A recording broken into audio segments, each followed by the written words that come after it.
Why do you call SIR electoral genocide? Can you expect a tribal living in a hilly area to bring all those documents? The electoral rolls are tampered with. Vote chori into a victory. SIR is a Trojan horse of NRC, bringing NRC in a different garb. If you are no longer a voter, you are as good as not a citizen of the country. So this country has never denied a political participation to marginalized sections. If 100 people went and polled, now you count 120 votes. Where is democracy? SIR, vote chori, Bihar election, NDA landslide victory. Where is the Maharashtra polling data? This and much more. We are here with Dr. Parkala Prabhakar, economist and political commentator, to discuss the current political scenario and why does he call SIR electoral genocide. Welcome, sir. Welcome to Eedina. Thank you, please tell us, why do you call SIR electoral genocide? Oh, you see, SIR has to be looked at not just in terms of one election or the other. It has to be situated in a larger context. That is my understanding. What is SIR? SIR is a different kind of a democratic practice, if you still call that a democratic practice. Normally what happens is, in a democracy, it is the people who elect the government, who decide on the government. Now with SIR, it is the other way around. Government is deciding on who should be the elector. The government is deciding on who should be the voter. Instead of voter deciding on the government is deciding on the voter. Why should people look at it in a suspicious manner? Like what the government is saying, that it's a usual exercise that is done every few years and the last one was done many years ago. So the revision is a normal process. Why should we as audience and as public be suspicious of such an exercise? If you can elaborate to our audience. Okay. Now, this is what is now called is the Special Intensive Review, SIR. What the Election Commission usually does is SSR, Okay. Special Summary Revision. Now, even Special Summary Revision has happened in this country. Now, Bihar is in news, so let's talk about Bihar. From after the Lok Sabha elections are over, the SSR had started sometime in June, July, August, something like that. It went up to January 25. Okay. Now suddenly, after the SSR is complete, they started this SIR exercise. So you think it was not needed? SSR was enough, SIR was not needed? Why? You have to tell us, the Election Commission has to tell us, look, we did SSR, but we are not satisfied. They did not tell. Okay. Now what they said when asked under RTI, they said that we have commissioned a study. That study has come out with findings that there are so many irregularities in the electoral roll. And therefore, we are embarking on SIR. That is the Election Commission version. Now, people like you have asked the Election Commission, again under RTI, what is the study? Who did the study? What are the findings of the study? Can you give us a copy of the study? Till today, the Election Commission has not given you the copy of the study on the basis of which this whole exercise, not only in Bihar, but the entire country, they are undertaking. Why? What is stopping you from sharing the study and its findings? So, which means that there was no study, isn't it? One. The second thing is, you see, if you dress it up very nicely, that look, it is only to take out those people who are dead, take out those people who are not anymore resident of that particular constituency or particular ward or village or whatever, or take out all the duplicate names. There could be multiple entries of the same name taking out. So this is what anybody can say, yes, you must do that because electoral roll should be pure.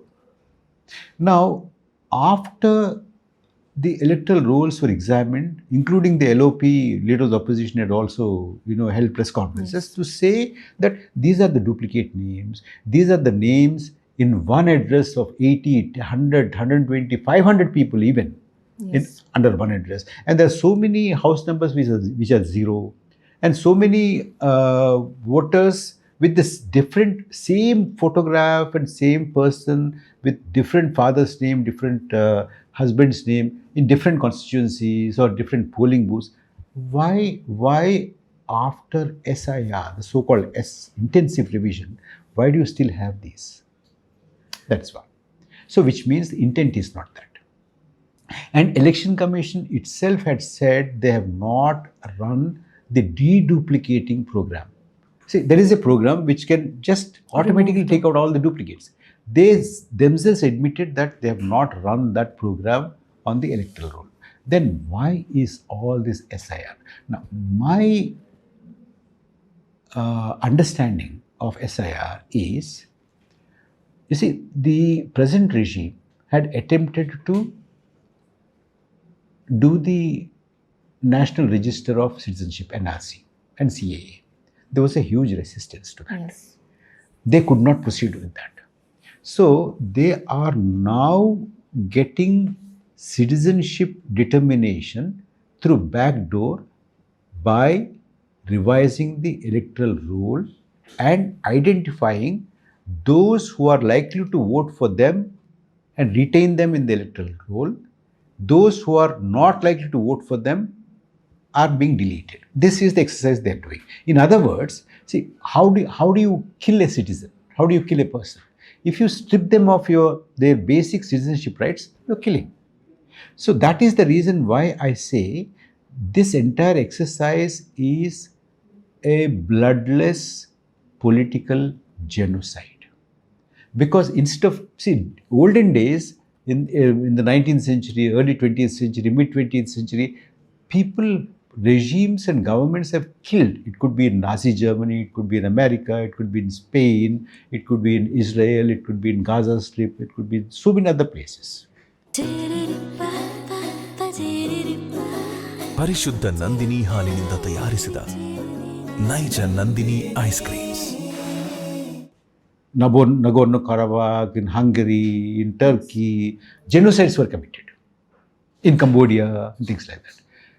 Now are not the times for bloody genocides. So instead, you kill the citizen. Killing the citizen in terms of killing the citizenship right. What is the most fundamental citizenship right? It's the voting. Now, if you are no longer a voter, you are as good as not a citizen of the country, isn't it? So when you strip the citizenship right of people who do not belong to you, in other words, who do not belong to the majority community, slowly and slowly you are making this into a one religion state. That is the larger design, in my understanding. SIR is nothing but a bloodless political genocide, redefining the state in India. Well, the defenders of SIR could say what is their problem in showing those documents, as they were saying for an NRC and CAA, when minority community were saying, "Hum kagaz nahi dikhayenge." People were like, why will they not show the documents? Similar arguments would have come for SIR as well. So why do you think it was a problem that so many names were deleted and then it was done like before election? And why was it that opposition at that time, as you say, it is a political genocide, and many people, opposition held a press conference where they mentioned so many names have been cut out, so many discrepancies were there. Why did they still go ahead with elections in Bihar? They could have boycotted the elections. You see, let's bring the political parties into the picture in a while. Okay. But first of all, let us address the documentation that you talked about. Before, as I said, they used to kill those people who did not belong to that community. It could be Aryans, it could be white people, it could be what happened in some of the African countries, Rwanda, and things like this. It could be internecine, interracial, intertribal, all those things. Yeah. That is one. That's the extreme bloody genocide. What we are talking about is a bloodless political genocide, not physical genocide. And here, there are two ways of doing it. One is that outright say that I won't give you the voting right. The other thing is to insist on certain documentation which is very difficult, if not impossible, to produce. You say, yeah, we are there. It is like, you apply for something, you're free to apply.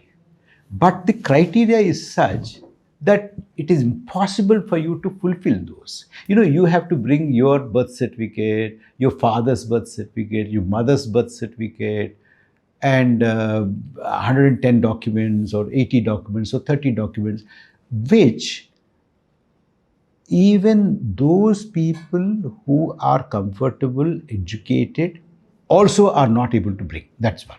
But whom does it impact more? Most. People who are uneducated, people who have no access to these kind of records and facilities, people who can't even spare. If they sit at home looking for these documents, they would forego the wage for that day or even 2-3 days. They can't go to an office every day, morning till evening, and submit this document or that document, making it impossible, so that in a way you're denying them. Because you see, at no time in India you are asked to prove yourself in order to be a voter. Have you ever gone to a government office to say that, look, I have to be a voter and I qualify to be a voter? No, we have never been there. What you thought was, because you are here, you are a citizen, and automatically you are a voter. Go with ration card, any identity card to go and vote. But here, now the election commission, the government, and this dispensation is putting the burden of proof on you rather than they doing it. All through, it is automatic for us. Why is it that now there is a change? Tell me. So that has to be justified. So by saying that bring all these which are impossible to bring, it is like we used to be told about a small anecdote in our management and economic class. The rabbits have gone to a consultant asking, what do we do when we are attacked by foxes? Even when we run fast, foxes are running and catching us. Then the consultant said, you have to fly. Then the rabbits asked, how do we fly? Then the consultant said, you have to grow wings. Then the rabbits asked, how do we grow wings? You see, I gave you a solution. It's up to you to grow wings. I can't tell you how to grow wings, but you have to grow wings. So it is like this. You tell them the solution which is impossible for them to implement. Exactly that is what is happening in this SIR. Now, if somebody says, look, you have to bring these documents and make those documentation so difficult, in fact impossible, for certain sections of people, then how do you do that? Now, can you bring your mother's birth certificate? No. I can't bring.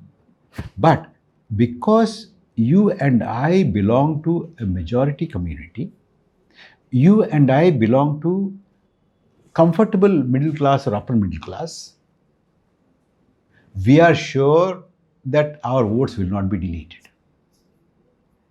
Okay. That is the confidence that we have at the back of our minds. But a lot of people don't have that luxury. So this country has never denied a political participation to marginalized sections. They could be untouchables, they could be minorities, they could be different religions, they could be different linguistic groups, they could be tribals living in forests, hilly areas, etc., etc. What do? You don't want them to be a part of your political community? And now if you say that, look, you can be a political community if you bring those documents. Can you expect a tribal living in a hilly area to bring all those documents? But how does this ensure that only their voters will be untouched? It could be the segment who could not bring those documents. This so-called BJP voter base could also be in that segment. So the point is, you see, let us not immediately link a political party as the beneficiary here. It could be any political party which could be a beneficiary. Mainly redefining the nature of Indian state. What is the nature of Indian state? That everybody who is a resident here is a citizen. Without he or she applying, getting a certificate, proving, was the nature of our state. Now today you are changing that.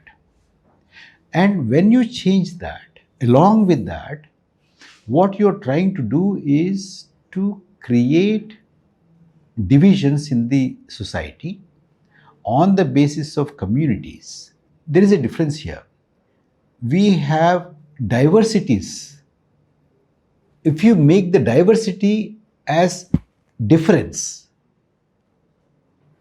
and make diversity not only a difference but a rivalry, then you are politicizing the diversity.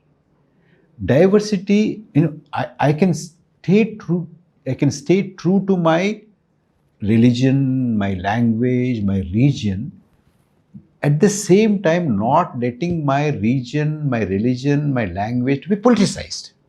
True.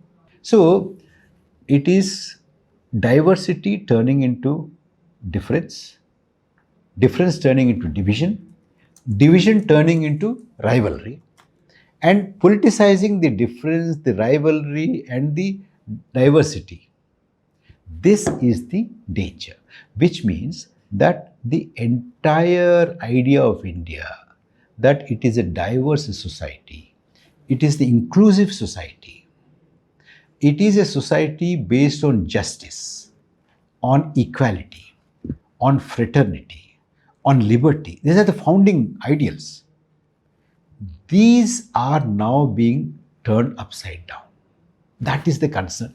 That is how one should look at SIR, not just the electoral outcome. Now, political parties. Sorry to say this, but in my understanding, political parties who are opposed to this, supposed to be opposed to this, are not opposing it for the reasons that I have talked about. They are opposing it for electoral reasons. Yeah. Okay. If that is the case, Even if that is the case. even if that is the case, when you say that the electoral rolls are tampered with in such a way that it favors a particular political party or the ruling party, in that case, why did you contest the election at all? Exactly. By contesting the election, anyway you are going to lose. But because you are in the fray, you are legitimizing the defeat and you are legitimizing the result. Now, what the ruling party had done is turn it very conveniently by making these people participate in the vote, in the election. They turned vote chori into a victory, which means that the opposition parties which went on saying there is vote chori have helped the ruling party to turn vote chori into a victory. Vote chori into a legitimized victory. So who helped vote chori to go away is the opposition parties. Opposition parties. You mentioned about CA-NRC. So we saw resistance against CA-NRC because it was directly attacking the citizenship of people. We saw resistance from the population, but we do not see any such resistance against SIR because it was supposed to be, it came under this garb of harmless revision and it was affecting for the electoral rolls and electoral process. So why do you think there was no opposition to SIR from the Indian population? Because it was proposed in a harmless way, or people did not see immediately it is going to affect them? You must have heard about the story about Trojan horse. Yes. You know, when the horse came, they all welcomed that horse, and the horse they kept it within the fort, isn't it? SIR is a Trojan horse of NRC. SIR is a Trojan horse of CAA. SIR is a rearguard action, a deceptive action in order to commit bloodless political genocide. Nothing less than that. So therefore, it is important for people like you and me to tell publicly and expose what is this SIR, what is the intent of this SIR, what is the design behind this SIR. This SIR is not just to purify the electoral rolls of dead voters, migrant voters, people who are no longer here, curing the electoral list of duplicated votes. No, it's not that. The intent of the SIR is something else, which is targeting the citizenship, bringing NRC in a different garb, bringing NRC in a different route. It is a rearguard action. I think that if we expose, if that is made clear, resistance to SIR will be as vehement as it was to NRC-CAA. Could SIR be the reason behind BJP's or NDA landslide victory? Oh, it is. So for instance, see, in Maharashtra, it was not SIR, but it was the fudging of the polling data. For instance, in Maharashtra, the provisional voting figures declared by the Election Commission and the final figure, that is the votes counted, there was a difference of about 8%. In gross voting figure, it amounted to 79 lakh votes, whereby the ruling party, the BJP, achieved 89% strike rate. 89%. In Bihar, it's 90% strike rate. Now, if this continues, why stop at 90%? 90%. 95, 99, 100, maybe 120. No, they want to have at least a veneer of legitimacy. Now, legitimacy is given only by the opposition parties contesting. Suppose, what I proposed long ago, immediately after Maharashtra elections, much before Bihar, I asked my appeal to I'm a nobody, but still I made my appeal as a citizen. Please don't participate in these elections. By participating, you will only legitimize the victory, legitimize the fraudulent victory. So that is exactly what has happened. ನನಗಿಷ್ಟ ನಂದಿನಿ ತುಪ್ಪ ಶುದ್ಧ ತುಪ್ಪ ಅಂದರೆ Nandini. Now 90% strike rate is legitimized by these people participating. Now, my point is, if nobody participated, you had only the BJP and the ruling party in the fray, or the alliance in the fray, and they say, we won the election, people would laugh. Their victory would have been a laughing stock not only nationally but internationally. Today, that's not the case.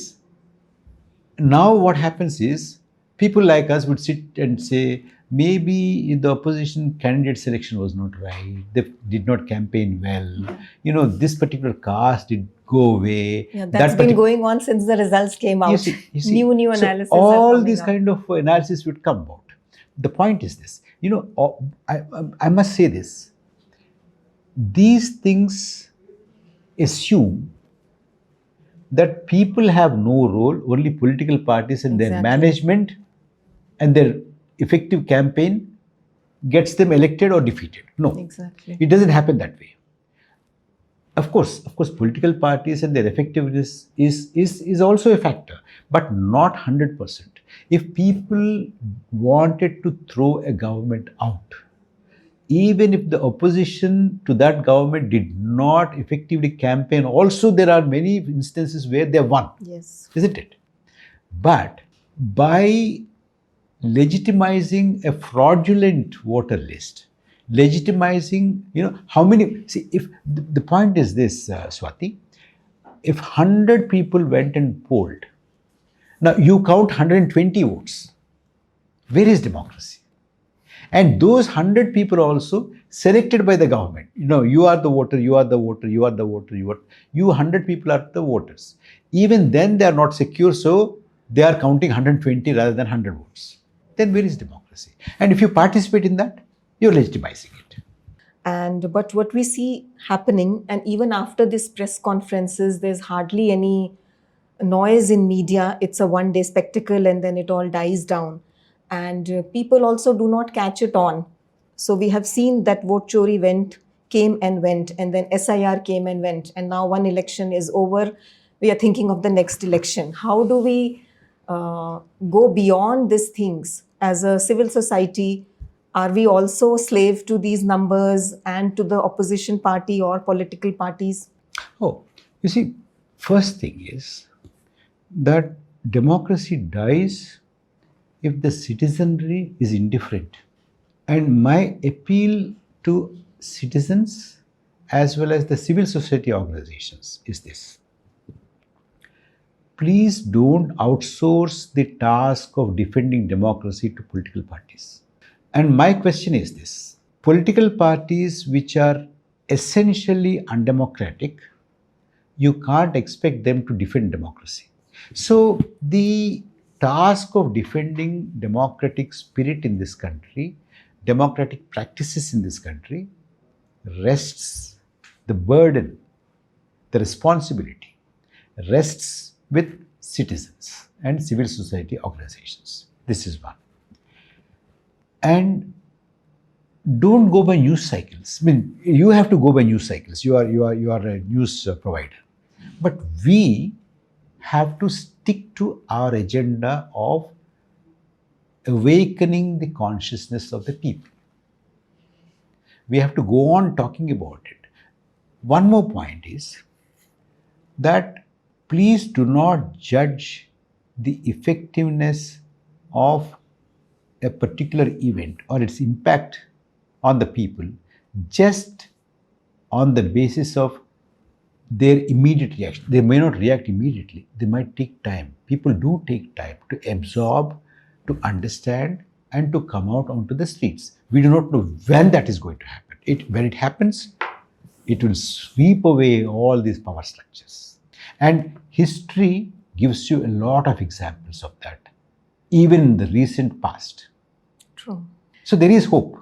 So while we are talking about SIR, we see one example, how it was rolled out in Bihar. And then now the ruling party has announced that it's going to undertake SIR revision all over India. And Tamil Nadu is the only state that has said that we will not do SIR in our state. And do you think states have that kind of power to deny such kind of electoral revision? In the sense, it is a disapproval. But can they really stop the Election Commission of India to do this? I doubt. Unless, daggers are drawn and there's a huge fight. But you see, there is always a way. My suggestion to not political parties, but civil society organizations, for instance, you work among the people and insist on electoral roll revision if you are genuine about purifying it. Take out dead voters, take out people who have gone away, take out all the duplicates, take out all the irregularities with bona fide intent. That is your intent. Then do it absolutely transparently. Call a Gram Sabha. Does Swati live in house number 24? If not, correct it. Swati doesn't live here, take it out. If Swati's name is there 3 times, retain only 1 and take 2 out. If somebody says that, Padmaja is dead, take that out. If somebody says Shyamala or Venkatraman is no more living here, take that out. Why? And do it in front of everybody. Because nobody knows a person whether the state is dead or alive or migrated or shifted or whatever. Nobody knows better than the ward, the people around that ward, or in that Gram Sabha. Do it in the Gram Sabha. I'm there for you. And I would insist that all this SIR in all the states should be done transparently, publicly, in Grama Sabha, in Ward Sabha, under the supervision of the people. Do it. We have highest unemployment in the country. We are facing almost inequality compared to the British times. And Worse than that. Worse than that. And there was this hope that people want a change in the government in Lok Sabha election as well as Bihar election. But we see the results are opposite. Why do you think, despite the population is at a crisis point, why do we see the results which are opposite to their own benefit? Now, you see, take any parameter. I'll give you some examples. We have phenomenal price rise. I'm not talking about the headline inflation figures. They can be fudged. But you just go, in fact, I myself go every week to buy my vegetables to the market. Every month I go myself to the supermarket to buy my provisions. So, on the state of the economy, I don't have to wait for the government to give me a white paper. Every week I get a white paper from the vegetable vendor. Every month I get a white paper from the provision store. That is my white paper on the economy. And I can tell you from last year compared to now, last year and compared to last year, before last year, the prices have been skyrocketing, from milk to vegetables to pulses to everything. So essential commodities inflation is high, medical inflation is high, educational inflation is high, your petrol and diesel is high, your gas is high. That is one.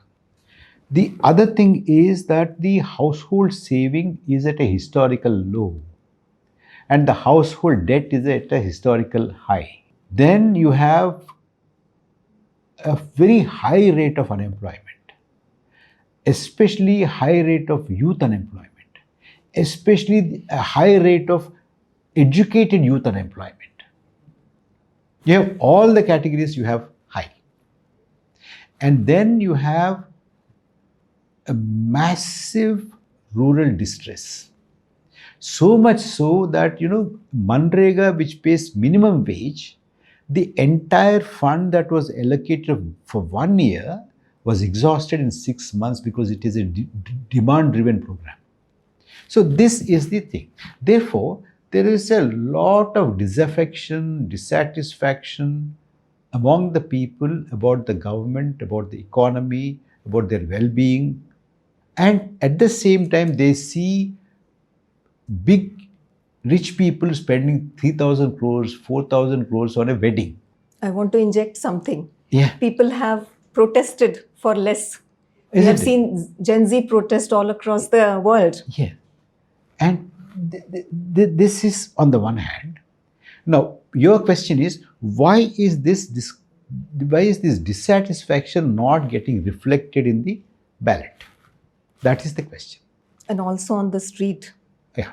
First of all, it is not getting reflected in the ballot box because of the discrepancy in the voting percentage that I talked about. Now, 100 people vote, 150 votes are counted. Therefore, your result is cooked up result. This is one. The second thing is that the time, it probably takes a little longer. And don't say that, people have not come out onto the road. You have Devanahalli. Yeah. People came onto the road. You had a massive farmers protest. People came onto the road. You had so many such. Only thing is, you've iron grip controlling the media. A lot of people are not showing, but it is happening. One. Is it enough? It's not enough. This is a large country. One. Yeah. There is peaceful protests. Yes, it is happening. It is simmering. And of course, there are a lot of distractions. There's a lot of propaganda. That, we are the fastest growing economy, we are the fourth largest economy, we are a Vishwaguru, we did that, we did this. G20. G20, Vasudhaiva Kutumbakam, and all that kind of thing. And that also plays a role, isn't it? We cannot underestimate the impact of propaganda. Propaganda is also working, one. But then, there has been a tendency to not come onto the street. Your protest is online, basically. But then, how long will you wait when the online protest is not yielding the result? If it is not yielding the result, the frustration, if not today, tomorrow, it will drive you onto the street. My feeling is that a day is not far away when people, after protesting online, after doing this, after voting, after that they see, look, this is not yielding any result. Let's come out. Is there any hope for democracy in India? And what is your message to the audience of Eedina? The question ought to be, if this has to happen, what should I do? That is the right question. My answer to that and my appeal to your viewers is that, look, it is necessary that we need to protect the values of our democracy, of our constitution. And these values are unique values, very high values. They have come out of this land, out of the long drawn struggle for freedom that this country has waged for over a century. And those values have to be protected. Whatever it takes to protect, we have to do. Don't ask the question, will they be protected? They will be protected if you protect them. So it is your responsibility. You have to take the battle onto yourself, onto your hands. One. The second thing, which is a bit more important, is this: that people will have to see, and those who see will have to show the other people who are not yet able to see. This is also important, equally important. Then only this will happen. So it is not a question of whether it will happen. It is a question of when will I make it happen. On that note, thank you, Dr. Prabhakar. Thank you. Thank you, Dr. Thanks, Prabhakar. Hope this discussion with Dr. Parkala Prabhakar was enlightening. And if you're interested in similar discussion, please follow, like, share, and subscribe to eedina.com. ಮತ್ತಷ್ಟು ವಿಶೇಷ ವಿಡಿಯೋಗಳನ್ನು ನೋಡಲು ಮತ್ತು ಹೊಸ ವಿಡಿಯೋಗಳ ಬಗ್ಗೆ ತಿಳಿಯಲು eedina.com YouTube channel subscribe ಮಾಡಿ ಮತ್ತು ಬೆಲ್ ಐಕಾನ್ ಕ್ಲಿಕ್ ಮಾಡಿ.